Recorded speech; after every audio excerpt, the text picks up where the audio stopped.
ನನ್ನ ನೆಲದ ಭಾಷೆಯು ದೂರ ಬಲು ದೂರ, ಈ ಮನಕಂತೂ ದಾರಿ ತೋರುತ್ತಿದೆ. ಆ ಭಾಷೆಯದೇ ಬೆಳಕು ಬೆಳಕುವ ಬೆಳಕು ಬೆಳಕುವ. ದೂರ ಎಷ್ಟೇ ಹೋಗಿ ಈ ಭಾಷೆಯಿಂದ ದೂರವಾಗಲಾರಿರಿ. ವಿಮಲ್, ನಮ್ಮ ಭಾಷೆ ಕೇಸರಿ.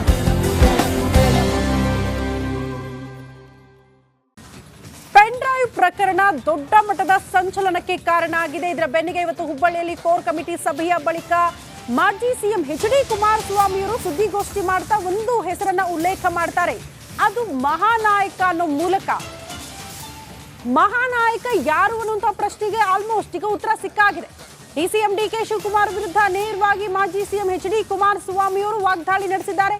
ಕುಮಾರಸ್ವಾಮಿಗೆ ನನ್ನ ನೆನಪಿಸಿಕೊಳ್ಳಲಿಲ್ಲ ಅಂದ್ರೆ ನಿದ್ದೇನೆ ಬರಲ್ಲ, ನಾನು ಸಿಡಿ ಇದೆ, ಪೆನ್ ಡ್ರೈವ್ ಇದೆ ಅಂತ ಹೆದರಿಸಿಲ್ಲ ಅಂತ ಡಿಸಿಎಂ ಡಿ.ಕೆ. ಶಿವಕುಮಾರ್ ಕೂಡ ಕುಮಾರಸ್ವಾಮಿ ಅವರ ಆರೋಪಕ್ಕೆ ಸಂಬಂಧಪಟ್ಟಂತೆ ತಿರುಗೇಟು ಕೊಟ್ಟಿದ್ದಾರೆ. ಆ ಮೂಲಕ H D. Kumaraswamy versus DCM D K. Shivakumar ಅವರ ಪೆನ್ ಡ್ರೈವ್ ವಿಚಾರಕ್ಕೆ ಸಂಬಂಧಪಟ್ಟಂತೆ ಜಟಾಪಟಿ ಮುಂದುವರಿತಾ ಇದೆ.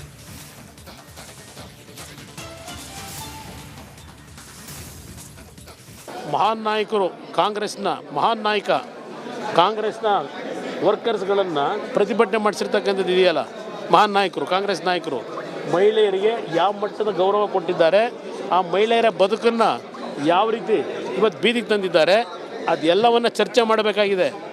ಇಲ್ಲಿ ಇಲ್ಲಿಯ ಈ ಪ್ರಕರಣದಲ್ಲಿ ಇರ್ತಕ್ಕಂಥ ಪ್ರಮುಖ ಆರೋಪಿಯ ಸತ್ಯಾಸತ್ಯತೆ ಹೊರಗೆ ಬರತಕ್ಕಂಥದ್ದು ಒಂದು ಭಾಗ. ಈ ಪ್ರಕರಣದಲ್ಲಿ ಯಾವ ರೀತಿಯಲ್ಲಿ ಪೆನ್ ಡ್ರೈವ್ಗಳು ಸರ್ಕ್ಯುಲೇಟ್ ಆಯಿತು, ಸರ್ಕ್ಯುಲೇಟ್ ಮಾಡಿದಂಥ ಮಹಾನ್ ನಾಯಕ ಯಾರು, ಯಾವ ಕಾರಣಕ್ಕೋಸ್ಕರವಾಗಿ ಅದನ್ನು ಸರ್ಕ್ಯುಲೇಟ್ ಮಾಡಿದ್ರು, ಎಷ್ಟು ತಿಂಗಳ ಹಿಂದೆ ಆ ಮಹಾನ್ ನಾಯಕನಿಗೆ ವಿಷಯಗಳೆಲ್ಲ ಗೊತ್ತಿತ್ತು. ಇದನ್ನೇ ಇಲ್ಲಿರ್ತಕ್ಕಂಥ ಪ್ರಶ್ನೆ. ನನಗೆ ನೋಡಪ್ಪ, ನಮ್ಮ ಬಳಿ ಇದ್ದಿದ್ರೆ ನಮ್ಗೆ ಗೊತ್ತಿದ್ರೆ ಇದು ಇನ್ನೂ ದಿನ ಏನೋ ವಿಚಾರ ಬರ್ಬೇಕು.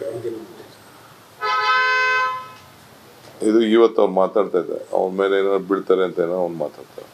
ಇವತ್ತು ಬೆಳಗ್ಗೆ ಹೇಳಿದ್ದೆ, ಅದು ಯಾರೋ ಡ್ರೈವರ್ ಅಂತೆ, ಆ ಹುಡುಗ ಹೆಸರು ನಂಗೆ ಗೊತ್ತಿಲ್ಲ, ಡ್ರೈವರ್ ಅಂತೆ, ನಿಮ್ಮ ಯಾರೋ BJP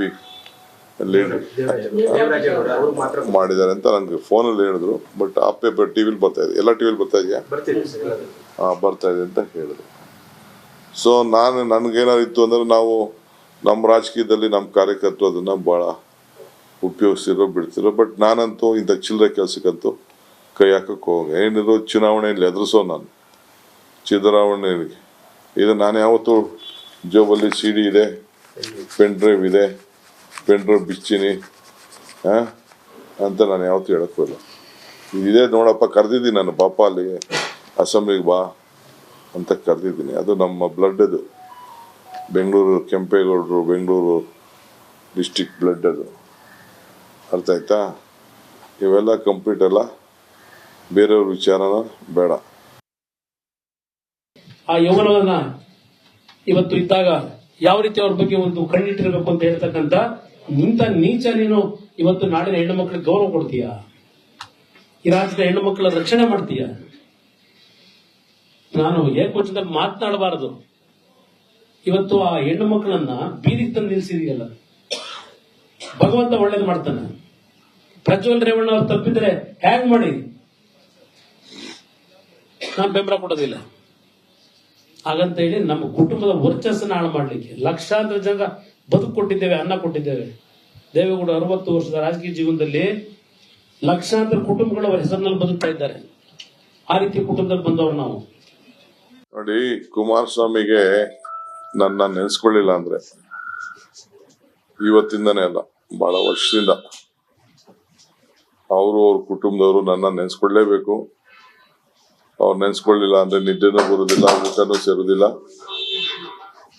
ಅವ್ರಿಗೆ ಸ್ಫೂರ್ತಿನೂ ಬರುದಿಲ್ಲ. ಸೊ ಎಲ್ಲ ಅವ್ರಿಗೆ ನಾನು ನೆನೆಸ್ಕೊಂಡ್ರೆ ಆಗ ಬೇರೆ ವಿಚಾರ ತೆಗೆದುಕೊಳ್ಳಿಕ್ಕೆ ಅವ್ರಿಗೆ ಸ್ಫೂರ್ತಿ ಬರ್ತದೆ. ಅವ್ರದ್ದು ಮಾತು ನಾನು ನೋಡಿದ್ದೀನಿ. ನನ್ನ ಮಗ ಬೇರೆ ಅಲ್ಲ, ಪ್ರಜ್ವಲ್ ಬೇರೆ ಅಲ್ಲ ಅಂತ ಹೇಳಿದ್ದಾರೆ. ತಪ್ಪೇನಿಲ್ಲ, ಇರೋದು ಸತ್ಯನೇ. ಒಂದು ಕುಡಿ, ಒಂದು ಕುಟುಂಬ. ಟಿವಿಯವ್ರು ಹೇಳ್ತಾ ಇದ್ರು ನೂಲಂತೆ ಸೀರೆ ಅಂತ. ಸೊ ಅದೇನು ನಾನು ತಪ್ಪು ಅಂತ ಹೇಳುದಿಲ್ಲ. ಆಮೇಲೆ ನಿಮ್ಮ ಟಿವಿ ಇಂಟರ್ವ್ಯೂ ಅವ್ರು ಹೇಳಿದ್ರು, ನಮ್ಗೆ ಹೈಕಮಾಂಡ್ ಅವ್ರು ಹೇಳಿದ್ರು ಬಿಜೆಪಿಯವರು ಸರಿ ಇಲ್ಲ, ನೀವು ಟಿಕೆಟ್ ಕೊಡೋದು ಸ್ವಲ್ಪ ಯೋಚನೆ ಮಾಡಿ ಅಂತ ಹೇಳಿದ್ರು. ಪೆನ್ ಡ್ರೈವ್ ಪ್ರಕರಣ ದೊಡ್ಡ ಮಟ್ಟದ ಸಂಚಲನಕ್ಕೆ ಕಾರಣ ಆಗಿದೆ. ಇದರ ಬೆನ್ನಿಗೆ ಇವತ್ತು ಹುಬ್ಬಳ್ಳಿಯಲ್ಲಿ ಕೋರ್ ಕಮಿಟಿ ಸಭೆಯ ಬಳಿಕ ಮಾಜಿ ಸಿಎಂ ಎಚ್.ಡಿ. ಕುಮಾರಸ್ವಾಮಿಯವರು ಸುದ್ದಿಗೋಷ್ಠಿ ಮಾಡ್ತಾ ಒಂದು ಹೆಸರನ್ನ ಉಲ್ಲೇಖ ಮಾಡ್ತಾರೆ. ಅದು ಮಹಾನಾಯಕ ಅನ್ನೋ ಮೂಲಕ. ಮಹಾನಾಯಕ ಯಾರು ಅನ್ನುವಂಥ ಪ್ರಶ್ನೆಗೆ ಆಲ್ಮೋಸ್ಟ್ ಈಗ ಉತ್ತರ ಸಿಕ್ಕಾಗಿದೆ. ಡಿಸಿಎಂ ಡಿಕೆ ಶಿವಕುಮಾರ್ ವಿರುದ್ಧ ನೇರವಾಗಿ ಮಾಜಿ ಸಿಎಂ ಎಚ್.ಡಿ. ಕುಮಾರಸ್ವಾಮಿಯವರು ವಾಗ್ದಾಳಿ ನಡೆಸಿದ್ದಾರೆ. ಕುಮಾರಸ್ವಾಮಿಗೆ ನನ್ನ ನೆನಪಿಸಿಕೊಳ್ಳಲಿಲ್ಲ ಅಂದ್ರೆ ನಿದ್ದೇನೆ ಬರಲ್ಲ, ನಾನು ಸಿಡಿ ಇದೆ, ಪೆನ್ ಡ್ರೈವ್ ಇದೆ ಅಂತ ಹೆದರಿಸಿಲ್ಲ ಅಂತ ಡಿಸಿಎಂ ಡಿಕೆ ಶಿವಕುಮಾರ್ ಕೂಡ ಕುಮಾರಸ್ವಾಮಿ ಅವರ ಆರೋಪಕ್ಕೆ ಸಂಬಂಧಪಟ್ಟಂತೆ ತಿರುಗೇಟು ಕೊಟ್ಟಿದ್ದಾರೆ. ಆ ಮೂಲಕ H D. Kumaraswamy versus DCM D K Shivakumar ಅವರ ಪೆನ್ ಡ್ರೈವ್ ವಿಚಾರಕ್ಕೆ ಸಂಬಂಧಪಟ್ಟಂತೆ ಜಟಾಪಟಿ ಮುಂದುವರಿತಾ ಇದೆ.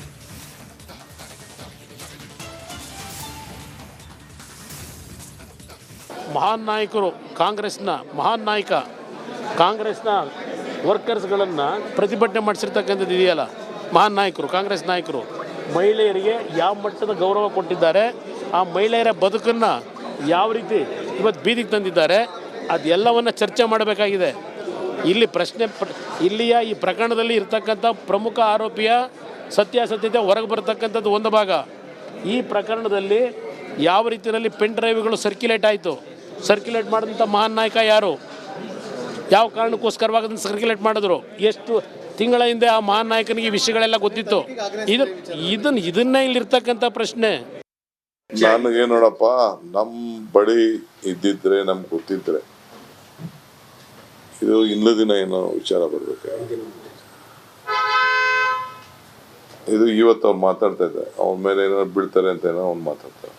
ಇವತ್ತು ಬೆಳಗ್ಗೆ ಹೇಳಿದ್ದೆ, ಅದು ಯಾರೋ ಡ್ರೈವರ್ ಅಂತೆ, ಆ ಹುಡುಗ ಹೆಸರು ನಂಗೆ ಗೊತ್ತಿಲ್ಲ, ಡ್ರೈವರ್ ಅಂತೆ, ನಿಮ್ಮ ಯಾರೋ ಬಿಜೆಪಿ ಲೀಡರ್ ಮಾಡಿದ್ದಾರೆ ಅಂತ ನನಗೆ ಫೋನಲ್ಲಿ ಹೇಳಿದ್ರು. ಬಟ್ ಆ ಪೇಪರ್ ಟಿವಿಲಿ ಬರ್ತಾ ಇದೆ, ಎಲ್ಲ ಟಿವಿಲಿ ಬರ್ತಾ ಇದೆಯಾ? ಬರ್ತಾ ಇದೆ ಅಂತ ಹೇಳಿದ್ರು. ಸೊ ನನಗೇನಾದ್ರು ಇತ್ತು ಅಂದರೆ, ನಾವು ನಮ್ಮ ರಾಜಕೀಯದಲ್ಲಿ ನಮ್ಮ ಕಾರ್ಯಕರ್ತರು ಅದನ್ನು ಭಾಳ ಉಪಯೋಗಿಸಿರೋ ಬಿಡ್ತಿರೋ. ಬಟ್ ನಾನಂತೂ ಇಂಥ ಚಿಲ್ಲರೆ ಕೆಲಸಕ್ಕಂತೂ ಕೈ ಹಾಕಕ್ಕೆ ಹೋಗಿ ಏನಿದ್ರು ಚುನಾವಣೆಯಲ್ಲಿ ಎದುರಿಸೋ ನಾನು ಸಿದ್ದರಾಮಯ್ಯನಿಗೆ. ಇದು ನಾನು ಯಾವತ್ತೂ ಜೋಬಲ್ಲಿ ಸಿಡಿ ಇದೆ, ಪೆನ್ ಡ್ರೈವ್ ಇದೆ, ಪೆನ್ ಡ್ರೈವ್ ಬಿಚ್ಚಿನಿ ಅಂತ ನಾನು ಯಾವತ್ತೂ ಹೇಳೋಕ್ಕಿಲ್ಲ. ಇದೇ ನೋಡಪ್ಪ, ಕರೆದಿದ್ದೀನಿ ನಾನು, ಪಾಪ ಅಲ್ಲಿ ಅಸೆಂಬ್ಲಿಗೆ ಬಾ ಅಂತ ಕರೆದಿದ್ದೀನಿ. ಅದು ನಮ್ಮ ಬ್ಲಡ್, ಅದು ಬೆಂಗಳೂರು ಕೆಂಪೇಗೌಡರು, ಬೆಂಗಳೂರು ಡಿಸ್ಟಿಕ್ ಬ್ಲಡ್, ಅದು ಅರ್ಥ ಆಯ್ತಾ? ಇವೆಲ್ಲ ಕಂಪ್ಲೀಟ್ ಅಲ್ಲ, ಬೇರೆಯವ್ರ ವಿಚಾರನ ಬೇಡ. ಆ ಯೌವನವನ್ನ ಇವತ್ತು ಇದ್ದಾಗ ಯಾವ ರೀತಿ ಅವ್ರ ಬಗ್ಗೆ ಒಂದು ಕಣ್ಣಿಟ್ಟಿರಬೇಕು ಅಂತ ಹೇಳ್ತಕ್ಕಂಥ ಇಂಥ